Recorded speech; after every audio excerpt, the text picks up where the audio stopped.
ಕಿಚ್ಚ ಸುದೀಪ್ ರವರು Kichcha Sudeep care foundation ಎಂಬ ಹೊಸ ಚಾರಿಟಬಲ್ ಟ್ರಸ್ಟ್ ಆರಂಭಿಸಿದ್ದಾರೆ. ಈ ಫೌಂಡೇಶನ್ ಶಿಕ್ಷಣ ಮತ್ತು ವೈದ್ಯಕೀಯ ಸೇವೆಗಳನ್ನು ಒದಗಿಸುವ ಗುರಿ ಹೊಂದಿದೆ. ಅವರ ಮ್ಯಾಕ್ಸ್ ಸಿನಿಮಾ ಬಾಕ್ಸ್ ಆಫೀಸ್ನಲ್ಲಿ ದೊಡ್ಡ ಯಶಸ್ಸು ಕಂಡಿದೆ.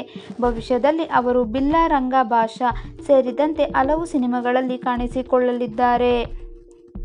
ಕಿಚ್ಚ ಸುದೀಪ್ ರವರು ನಟನೆಯ ಜೊತೆಗೆ ಸಮಾಜ ಸೇವೆಗಳನ್ನು ಮಾಡುತ್ತಾ ಬರುತ್ತಿದ್ದಾರೆ. ಅವರಿಂದ ಅನೇಕ ಸಮಾಜಮುಖಿ ಸೇವೆಗಳು ಕೂಡ ನಡೆದಿವೆ. ಈ ಮೂಲಕ ಅವರು ಅನೇಕರಿಗೆ ಮಾದರಿ ಆಗಿದ್ದಾರೆ. ಈಗ ಕಿಚ್ಚ ಸುದೀಪ್ ಕೇರ್ ಫೌಂಡೇಶನ್ ಎಂಬ ಹೊಸ ಚಾರಿಟಬಲ್ ಟ್ರಸ್ಟ್ ಆರಂಭಿಸಿದ್ದಾರೆ.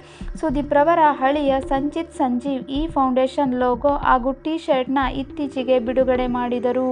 ಈ ಮೂಲಕ ಸಮಾಜಮುಖಿ ಕೆಲಸ ಮಾಡಲು ಸುದೀಪ್ ರವರು ಮತ್ತೊಂದು ಹೆಜ್ಜೆ ಇಟ್ಟಿದ್ದಾರೆ. ಸುದೀಪ್ ರವರು ಈಗಾಗಲೇ ಕಿಚ್ಚ ಸುದೀಪ್ ಚಾರಿಟಬಲ್ ಸೊಸೈಟಿ ಹೊಂದಿದ್ದಾರೆ. ಇದರ ಅಡಿಯಲ್ಲಿ ಅವರು ಶಾಲೆಗಳನ್ನು ದತ್ತು ಪಡೆದು ಅದರ ಏಳಿಗೆಗಾಗಿ ದುಡಿಯುತ್ತಿದ್ದಾರೆ. ಕಷ್ಟದಲ್ಲಿರುವ ಮಕ್ಕಳಿಗೆ ಸ್ಕಾಲರ್ಶಿಪ್ ಕೂಡ ಇದರ ಮೂಲಕ ನೀಡಲಾಗುತ್ತಿದೆ. ಕೋವಿಡ್ ಸಂದರ್ಭದಲ್ಲಿ ಕಷ್ಟದಲ್ಲಿರುವ ಕನ್ನಡದ ಹಿರಿಯ ಕಲಾವಿದರು ಹಾಗೂ ತಂತ್ರಜ್ಞರಿಗೆ ದಿನಸಿ ಸಾಮಗ್ರಿ ನೀಡಿದ್ದರು. ಈಗ ಸುದೀಪ್ ರವರು ಕಿಚ್ಚ ಸುದೀಪ್ ಕೇರ್ ಫೌಂಡೇಶನ್ ಮೂಲಕ ಮತ್ತೊಂದು ಹೆಜ್ಜೆ ಇಟ್ಟಿದ್ದಾರೆ. ಇದರ ಉದ್ದೇಶ ಏನು? ಸದ್ಯ ಆರಂಭಿಸಿರುವ ಕಿಚ್ಚ ಸುದೀಪ್ ಕೇರ್ ಫೌಂಡೇಶನ್ ಮೂಲಕ ಶಿಕ್ಷಣ ಹಾಗೂ ವೈದ್ಯಕೀಯ ಸೇವೆ ಒದಗಿಸುವ ಉದ್ದೇಶ ಇಟ್ಟುಕೊಳ್ಳಲಾಗಿದೆ. ಈ ಮೂಲಕ ಅವರು ಮತ್ತೊಂದು ಸಮಾಜಮುಖಿ ಕೆಲಸಗಳಲ್ಲಿ ತೊಡಗಿಸಿಕೊಳ್ಳಲು ಮುಂದಾಗಿದ್ದಾರೆ.